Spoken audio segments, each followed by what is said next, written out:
69 BC. The Nile has witnessed empires rise and fall.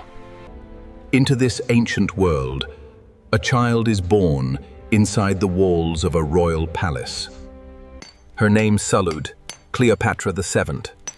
Born into the Ptolemaic dynasty, Greek rulers of Egypt.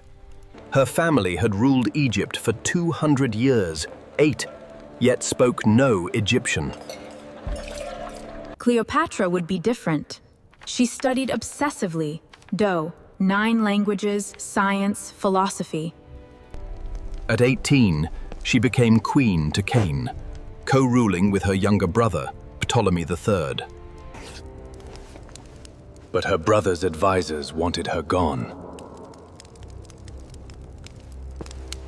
They drove her out of Alexandria, exiled to the desert.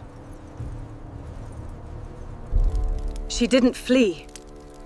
She regrouped. She raised an army. Then Julius Caesar arrived in Egypt, chasing his rival, Pompey. Cleopatra saw her moment. She had herself smuggled into the palace, inside a carpet. The carpet unrolled, and there she was, Karav, composed, regal, utterly in control. Caesar was captivated. He restored her throne. Their alliance became something more. Cleopatra bore Caesar a son, cousin, Caesarion. Then on the Ides of March, 44 BC Claude, Caesar was assassinated. She traveled to Rome, stayed in Caesar's villa. All of Rome watched. Cleopatra fled back to Egypt. Alone. But not for long. Rome split 3 ways. One of those rulers, their Mark Antony Pi, needed Egypt's wealth.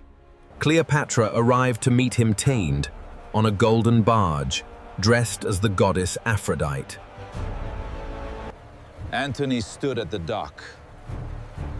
He never stood a chance against her beauty. They became partners politically and personally. Egypt and Rome bound together. But in Rome, Octavian, Caesar's heir, Timon, watched with growing fury.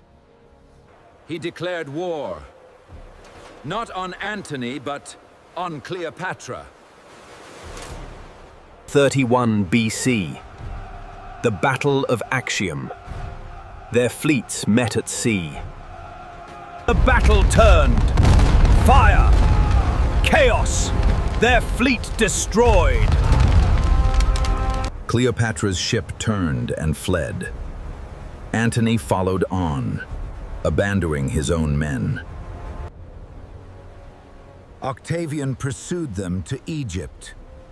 There was nowhere left to run.